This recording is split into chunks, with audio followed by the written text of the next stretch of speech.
Jaya Radha Madhava Jaya Kunja Bihari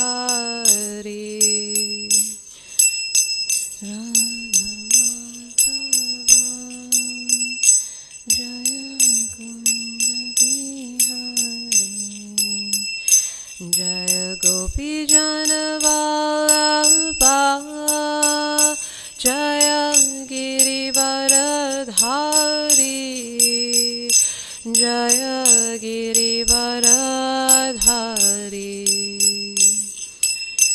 Gopi Janavallabha Jaya Girivaradhari Jaya Girivaradhari Jaya Gopi Janavallabha Jaya Girivaradhari Jaya Girivaradhari Jaya Gopi Janavallabha Jaya Girivaradhari Jaya Girivaradhari Jaya Yashodanandana Jaya Braja Janaranjana Jaya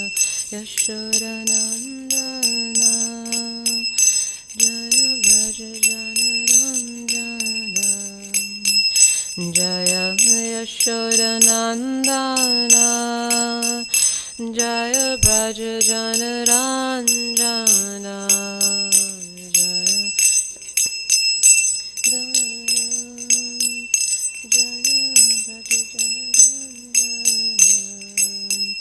Jaya Yamuna Tiravanachari Jaya Kunja Bihari Jaya Kunja Bihari Jaya Yamuna Tiravanachari Jaya Kunja Bihari Jaya Kunja Bihari Jaya Yamuna Tiravanachari Jaya Kunja Bihari Jaya Kunja Bihari Jaya Yamuna Tiravanachari Jaya Kunja Bihari Jaya Kunja Bihari Jaya Radha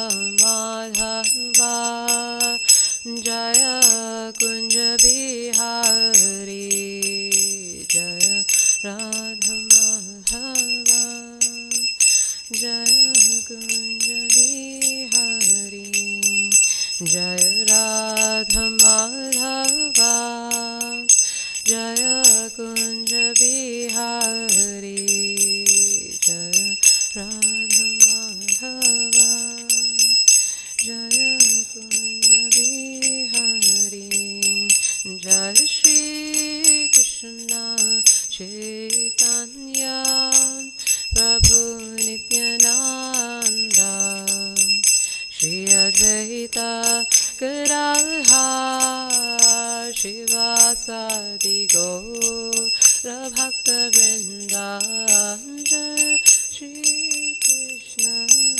Chaitanya Prabhu Nityananda Shri Advaita Gadadhar Shivasadi Gaura Bhakta Vrinda Hare Krishna Krishna Krishna Hare Hare Hare Rama Rama Rama Hare Hare Hare Krishna Krishna Krishna Krishna Hare Hare Hare Rama Rama Rama Hare Hare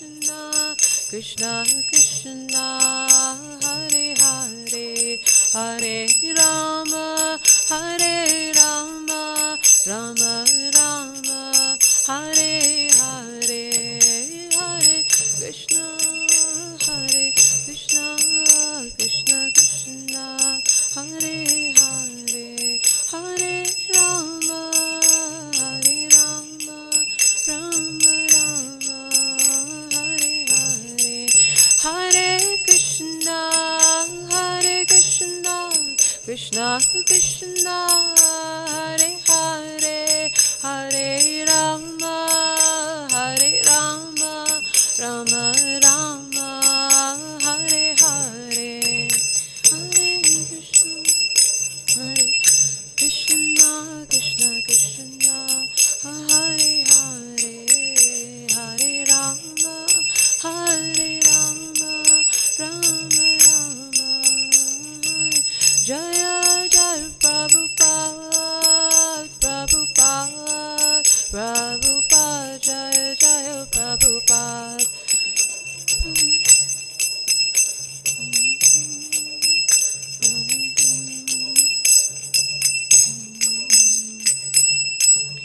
Shri Shri Radha Madhava ki, Shri Shantai Gaura Hari ki, Grantara Srimad Bhagavatam ki, Srila Prabhupada ki, Shri Shantai Gaura Premanande. So Hare Krishna everyone. Thank you all so much for joining us this morning. Today we're going to read from Srimad Bhagavatam, Canto 4, Chapter 14. This is texts 2 and 3. Om Namo Bhagavate Vasudevaya. Om Namo Bhagavate Vasudevaya. Om Namo Bhagavate Vasudevaya.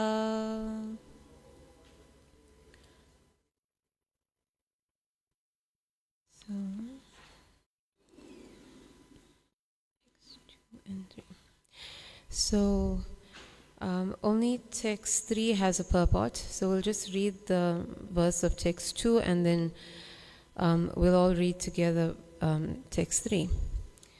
So, text 2. Vira matarang ahuya sunitang brahmavadinaha prakriti asammatang venam abhyasinshan pating bhuvaha. And the translation is, the great sages then called for the Queen Mother, Sunita, and with her permission, they installed Vena on the throne as master of the world. All the ministers, however, disagreed with this. Text 3. Shrutva nripasana gatang Venam atyugra shasanam nililyur dasyavaha sadyaha sarpatrasta ivakhavaha. So we can read word by word. Shrutva nripasanagatang Venam atyugra shasanam nililyur dasyavaha sadyaha sarpa drashta ivakhavaha. So line by line. Shrutva nripasanagatang Venam atyugra shasanam nililyur dasyavaha sadyaha sarpadrasta ivakhavaha.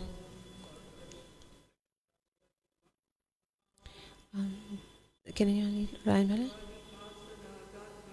Shrutva nripasanagatang Venam atyugra shasanam nililyur dasyava sadya sarpatrasta ivakhavaha. Shrutva nripasanagatang Venam atyugra shasanam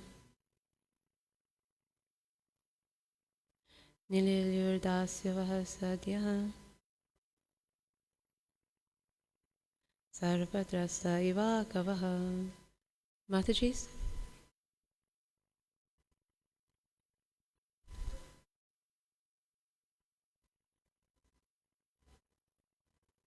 Shrutva Nipasanagatang Venam Atyugara Shasanam Nililyurdasya Vahasadya Sarvadrasta Iva Kavaha. So the word by word translation, Shrutva, after hearing, Nripa, of the king, Asanagatam, ascended to the throne, Venam, Vena, Ati, very, Ugra, severe, Shasanam, Punisher, Nililyuhu, hid themselves, Dasya Vaha, all the thieves, Sadhyaha, immediately, Sarpa, from snakes, Trastaha, being afraid, Iva, like, Akavaha, rats. So we'll read the translation purport now. By His Divine Grace A.C. Bhaktivedanta Swami Srila Prabhupada. Srila Prabhupada ki. The translation is, it was already known that Vena was very severe and cruel. Therefore, as soon as all the thieves and rogues in the state heard of his ascendance to the royal throne, they became very much afraid of him.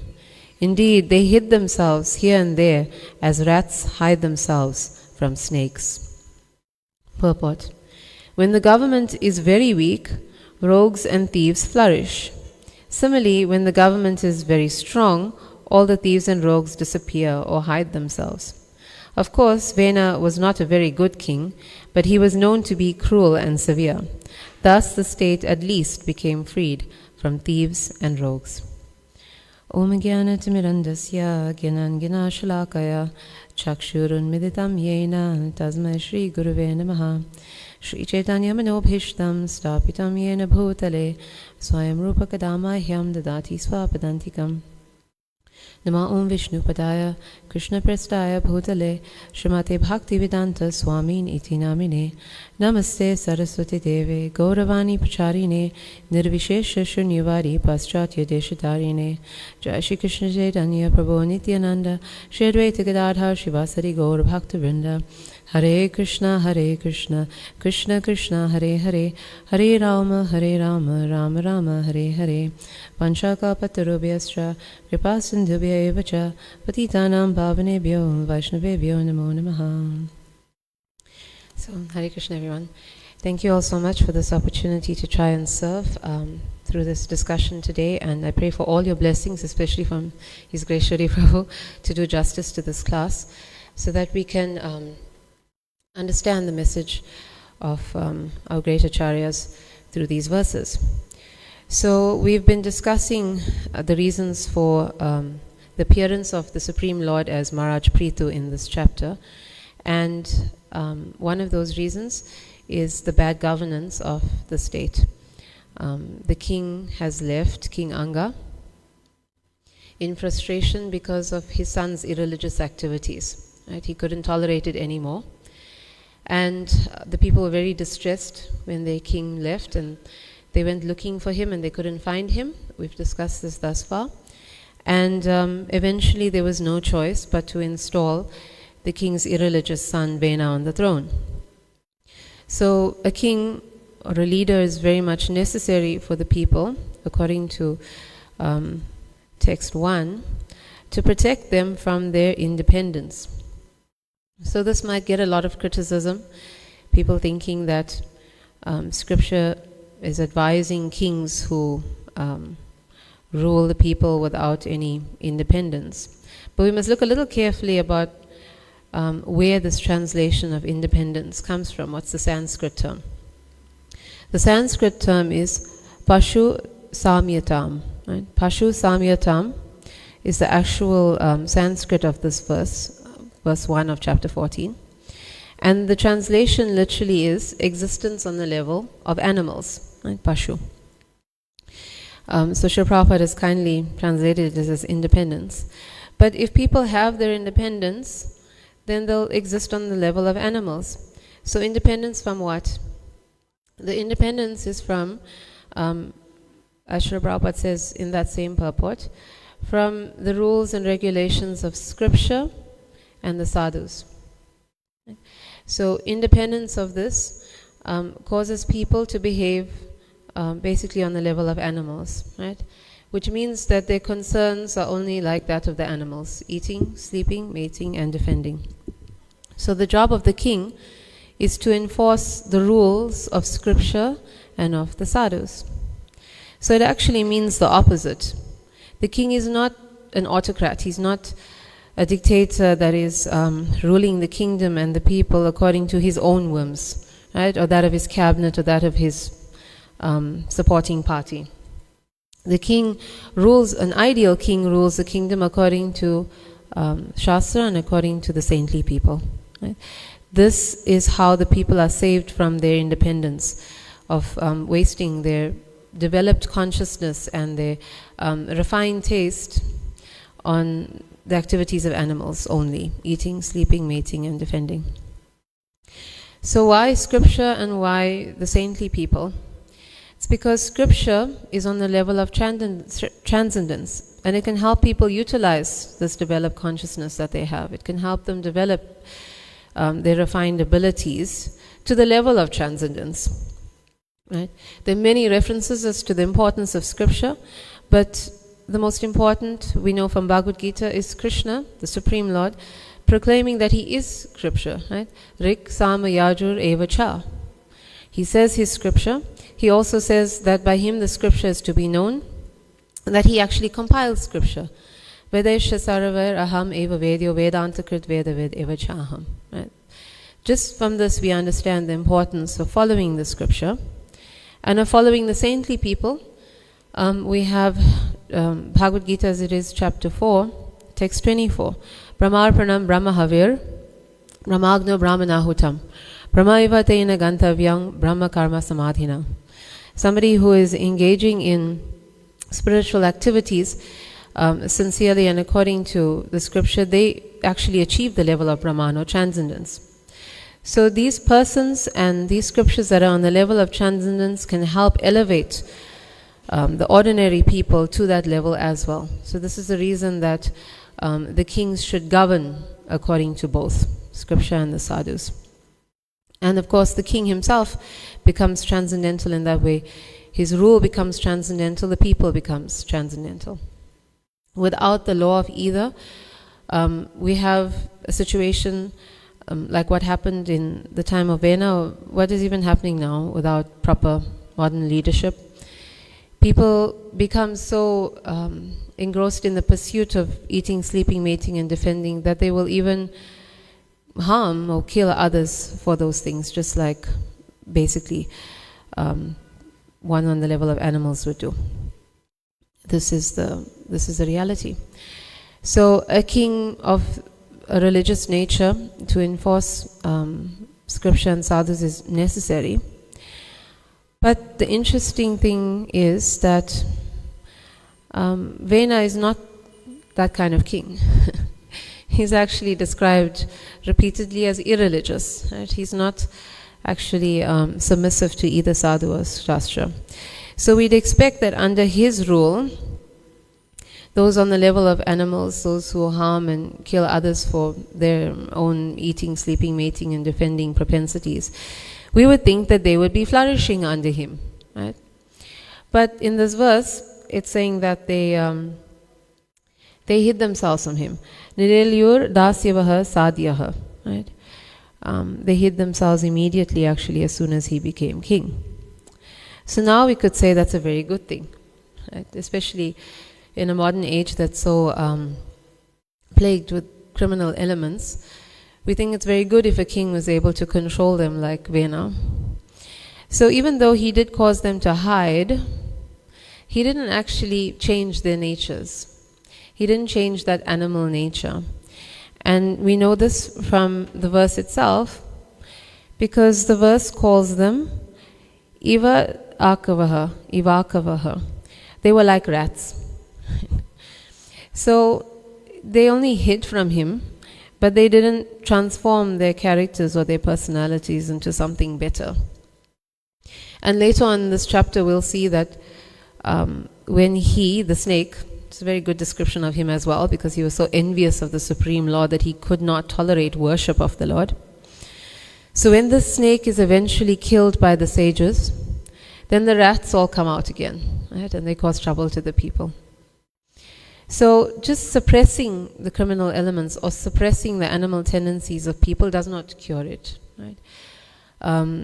Even Duryodhan, His Holiness Bhakti Chaitanya Maharaj was pointing out, even Duryodhan was actually a good administrator. But these good administrators and these very severe kings, they don't actually change the hearts of the people. They don't elevate those hearts to the level of transcendence. And so any gains that they make is actually, it's temporary, it's very short-lived. It doesn't really mean anything in the long run. The people still remain on the level of Pashu Samyatam. They may not all be snakes and rats and wolves, right? But as Prabhupada said repeatedly, we're hogs, dogs, camels and asses. Right? It's the reality. And although we may think this is a bit minor, right, then the kind of disturbances of the people like Vena and the criminal elements in his kingdom, it's still not a good thing, because whatever consciousness one is in throughout one's life, that consciousness carries one into the next life. So if we're only focused on eating, sleeping, mating and defending like the animals, then this is what kind of existence we are creating for our next life. Right? Shariram yadavapnoti yadshapi utkramati shvaraha. Grihit vaitani samyati vayur gandan ivashayat. Chapter 15 of Bhagavad Gita. The living entity in the material world carries his different conceptions of life from one body to the other, as the air carries aromas.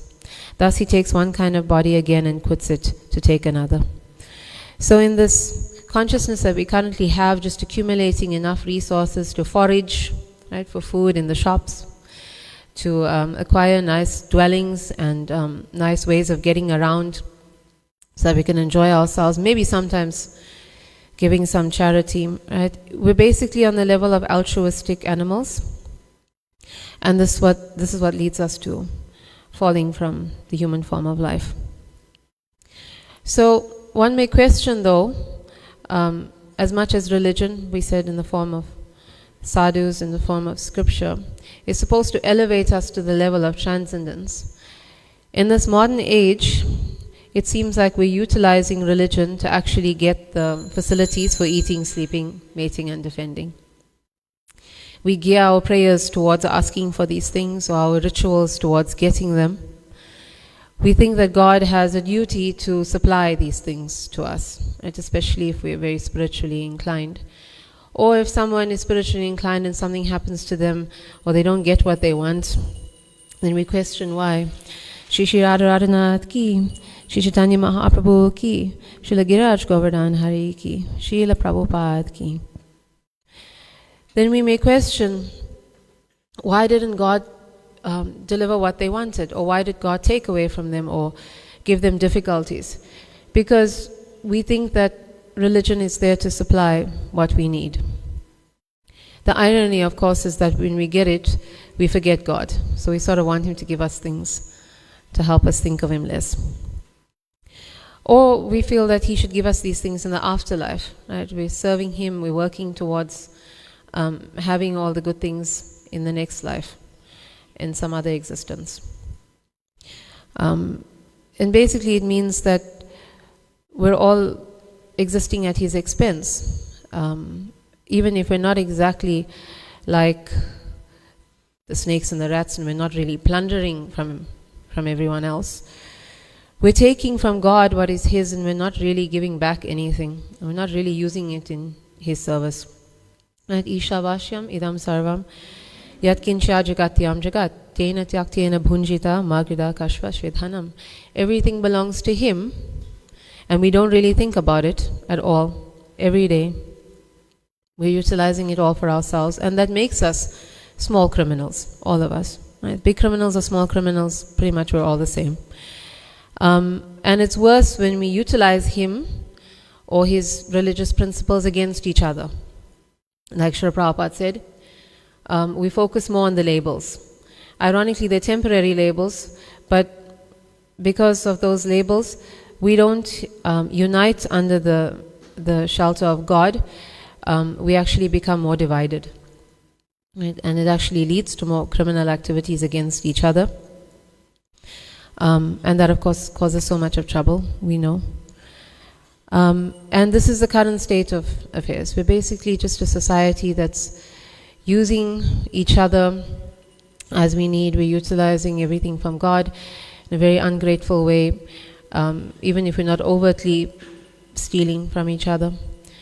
So how do we go about undoing this kind of situation? Right? This ingratitude, basically, overt or covert. We, of course, look to sadhu and scripture, just like Srila Prabhupada is advising us in the purports that we read, the purport of text 1. And in scripture, Krishna says, Dharma samstapanarthaya sambhavami yuge yuge. He comes in order to teach us the principles of religion, to set us straight, to give us the right idea of how we should be living, right? How we can correct our criminal natures, right? He comes millennium after millennium. So in this age in particular, because we're actually much worse than we ever were, he has an especially merciful form that he appears in, Lord Chaitanya Mahaprabhu, who is the perfect example of what a human being should be, even though he's the Supreme Personality of Godhead. He lives selflessly, right, without taking anything from anyone for himself, according to the sadhu and the scripture, completely on the transcendental level. He lived without designation. Right? He didn't consider himself belonging to one religious process or the other. Right? Very famously, Naham Vipro Nacha Narapatir Napi Vaishyo Na Shudro Naham Vani Nacha Griyapatir Navanashtu Yatirva Kintu Prodya Nikila Param Ananda Purnamritabdir Gopi Bhartu Padakamayor Das Anu Dasaha. And of course he wanted nothing from the Lord. Right? Nothing from the Lord but to love him for everything that the Lord is and everything that he has given us. Right? So this is completely perfect existence. And this is why he is the incarnation for this age. Right? We can learn entirely from all his wonderful pastimes as to how we can be perfect citizens of the state and perfect citizens under our Supreme Lord. But it's quite ironic that even though the Lord appeared in this way 500 years ago, his example is not well known enough, right? So that people can actually follow him. There have been many teachers from the East whose messages seem to supersede him, and it's more of that unfortunate mentality that we have, because the messages that are more popular than Lord Chaitanya's messages are the messages that don't teach us to be the ideal citizens or the ideal servants of God. It's the messages that teach us to become God. Right? That's what interests people more. How can I become God? Or how can I become one with God? This is actually much more popular, especially coming out of Eastern traditions. So then someone may ask, well, what's the problem with that? Why is it a problem if I want to become God? Like, they understand the difficulty or the problem with all these material desires, right, that make us criminal elements in the state of God. But what about becoming one with him? What's the problem? So the first problem is that it's a material desire. It's a material desire like every other material desire, like every other thing we want from him, because it's rooted in the false ego. Whatever reason that we want to become God for, it's not for God's sake. It's not a selfless purpose. Right? It may be because we want to achieve lasting peace or get out of the cycle of birth and death, or we just want great power. But it's still a material desire because it's rooted in the false ego. The false ego is dictating to all of us what we should want. And the false ego does not have any selfless motivation, right? It's completely and utterly self-serving. So if it's bad enough when everybody just wants things from God, and that has led to so much of problems in this world, can you imagine if everybody thinks they're God and they want to enforce their will on everyone else? Right? A few billion gods, all with their own strong wills and their own desires, right? Abject chaos. Much, much worse situation, wanting to become God.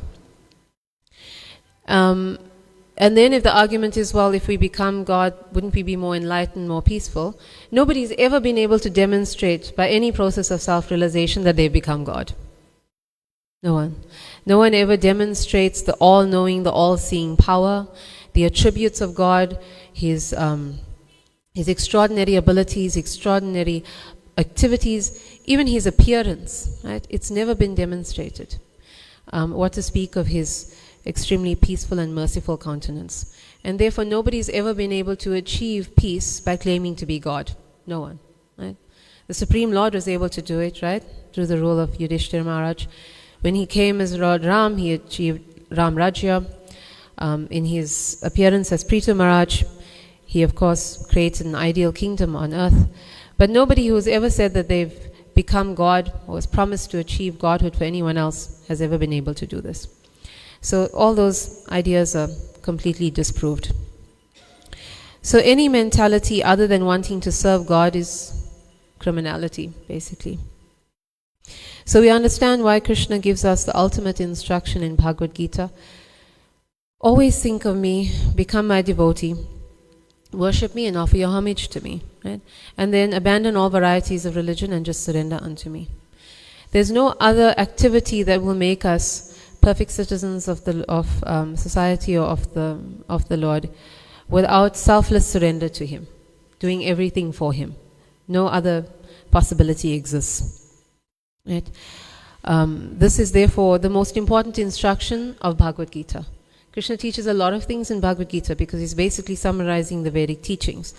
Sometimes people think that means that those paths are all equally open, right, for anyone to take to. But Krishna is, if we look very carefully, repeatedly espousing that devotional service is higher than any of these paths. And then he concludes it at the end by saying so.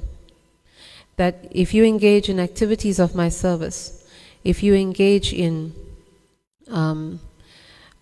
devotional service to me, and if you surrender to me, and this is how you'll actually be free of everything troublesome in this material world, particularly our own bad qualities, our own tendency towards criminality, basically. And of course, Lord Chaitanya Mahaprabhu then appeared and he demonstrated it.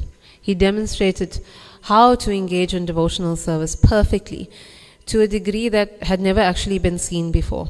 Ashlishyava padaritam pinashtamam adarshanal mamahatam karotuva yatatatava vidadatulam pato matprananatastu sa eva naparaha. I had complete selflessness, that I want nothing from you, Krishna. Right? You can do anything to me and you will still be my Lord. Right? Lord Chaitanya Mahaprabhu, he demonstrated this and he taught us this. Right? And he taught us how to achieve it because along with the principles of religion that he gave us in which he lived, he gave us one practice of religion that will help us get to this stage. Right? Just one practice that is common to all people everywhere, all citizens, not only of the world but of the universe, chanting the holy names. There's no single community that does not actually extol God in some way. So by the practice of chanting the holy names and by following the principles of religion that Lord Chaitanya Mahaprabhu taught, we can actually become like him and become ideal citizens under the Supreme Lord. So practically along with that, Lord Chaitanya Mahaprabhu gave us instructions with the chanting. The instructions are like the manual that come with it, so that we can actually understand how we can get to that point. Right? So those manuals are called the Sri Shikshashtaka. These are 8 verses that Lord Chaitanya Mahaprabhu, he actually spoke at different times in his pastimes. So therefore we see that there's different themes almost to them. Sometimes he's glorifying the holy names directly. Sometimes he's speaking of himself as a conditioned soul, and he's speaking about his negative qualities. Or at other times he's speaking of what he wants to achieve through the holy names, right? The qualities that one gets. And of course he glorifies the Supreme Lord, and he glorifies what we want to achieve for the Lord, which is complete attachment to his holy names, and through that love for him, by which we will experience ecstasies, which he describes. So all these verses were put together by our great acharyas, and it became the Sri Shikshashtakam, 8 verses of instruction on the holy name. Okay, so we'll go through just the English of these instructions, so we can understand Lord Chaitanya Mahaprabhu's practical guidelines to us as to how we can achieve a state of perfect citizenship under the Supreme Lord. So the first verse states, "Let there be all victory for the chanting of the holy name of Krishna, of Lord Krishna, which can cleanse the mirror of the heart and stop the miseries of the blazing fire of material existence. That chanting is the waxing moon that spreads the white lotus of good fortune for all living entities. It is the life and soul of all education. The chanting of the holy name of Krishna expands the blissful ocean of transcendental life. It gives a cooling effect to everyone and enables one to taste full nectar at every step." Right? Very, very beautiful description of the holy names and the effect of the holy names. So it's important for us to begin with reading such glorifications, because then it helps us build our faith in the holy names. If you don't have faith in something, you're not going to do it. Right? So by knowing the powerful effect of the holy name in our lives and also in the lives of others, it encourages us to chant, to actually give ourselves into the chanting. Because without that complete conviction and without that surrender actually to the holy names, we can't exactly expect to get the full benefit of the holy names, which is actually what is being described in this verse. So the way that we start off surrendering to the holy name is by surrendering our complete attention. Right? It's the most difficult thing for us to do, especially in these times, but it is absolutely required in order to get the benefit of the holy names. So, complete attention. So the next verse is also speaking about glories of the holy name, but it's explaining why we struggle to give ourselves to the holy names as well. So the second verse reads, "My Lord, O Supreme Personality of Godhead, in your holy name there is all good fortune for the living entity, and therefore you have many names, such as Krishna and Govinda, by which you expand yourself. You have invested all your potencies in those names, and there are no hard and fast rules for remembering them. My dear Lord, although you bestow such mercy upon the fallen conditioned souls by liberally teaching your holy names, I am so unfortunate that I commit offenses while chanting the holy name, and therefore I do not achieve attachment for chanting." Right? So Srila Bhaktivinoda Thakur says the worst offense we can make is the offense of inattention, because from that offense of inattention all the other offenses come. So focusing our attention is actually the way that we can avoid making, we know there's 10 offenses to the holy name, avoid making all those other offenses. And if we're finding it difficult to hold our attention for chanting, then through the mercy of the chanting, we get the benefit of other activities of devotional service to give us more impetus. Right? So in particular, those activities are the association of and the service of devotees. It's hearing and reading Srimad Bhagavatam. It's serving the deity form of the Lord. And it's going to the holy places, which of course includes our temples and other institutes that preach about the holy names. And through all these adjuncts, we get more mercy and we get more impetus to keep chanting with attention. Right? So it's a positive feedback. And with that attention, right, all the offenses will fall away. When the offenses fall away and we can appreciate the chanting, right, then we come to the third verse. One who thinks himself lower than the grass, who is more tolerant than a tree, and does not expect personal honor, but is always prepared to give all respect to others, can very easily always chant the holy names of the Lord. Right? So through that attentive chanting, we're progressing, right, to the real actual state of humanity, somebody who is this humble and tolerant and merciful to others. And then beyond that, in the 4th verse, even beyond humanity. O Lord of the universe, I do not desire material wealth, materialistic followers, a beautiful wife, or fruit of activities described in flowery language. All I want, life after life, is unmotivated devotional service to you. Right? So we see the progression, that we go even beyond ordinary material attachments to the point where we can actually become attached to the holy names, more than just attention, but complete attachment to the holy names. And we can pray sincerely now, without holding on to anything else, right? Complete surrender means not holding on to anything else. O my Lord, O Krishna, Supreme Son of Maharaj Nanda, I am your eternal servant, but because of my own fruitive acts I have fallen in this horrible ocean of nescience. Now please be causelessly merciful to me. Consider me a particle of dust at your lotus feet. Right? So prayer uttered like that in complete surrender, of course Krishna will respond to. Right? So when we've developed that surrender and complete attachment for his holy names, Lord Chaitanya prays, My dear Lord, when will my eyes be beautified by filling with tears that constantly glide down as I chant your holy name? When will my voice falter and all the hairs on my body stand erect in transcendental happiness as I chant your holy name? Right? So this stage is not possible before we've gotten rid of all of our material attachments. So we're seeing how the chanting is the end, right? We're developing the ecstasy and the attachment for it, but it was also the means to get here, the means to get over all of our bad qualities, all of our offenses, all of our material attachments. And then from there, there's bhava and there's prema.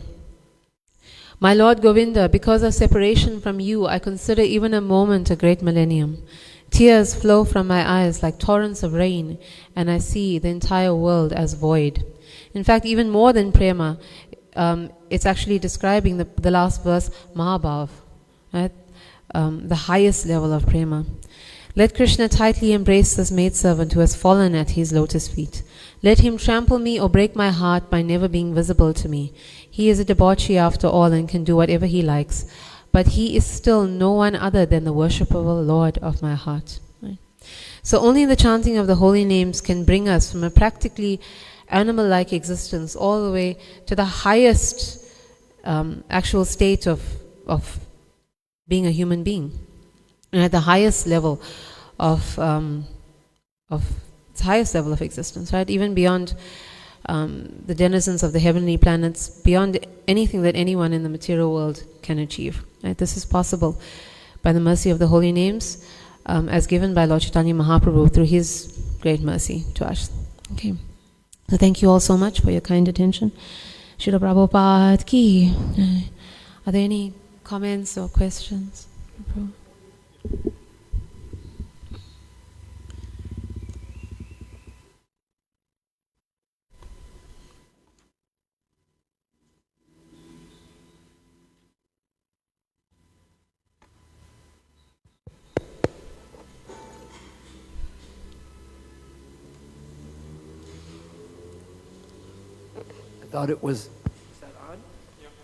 I thought it was excellent how you brought in Lord Chaitanya into this verse. This verse shows us something that, people have political ideas, and usually they follow what's the false dichotomy, which is like here they think, well, if Venu was strict on the criminals, he must be good, right?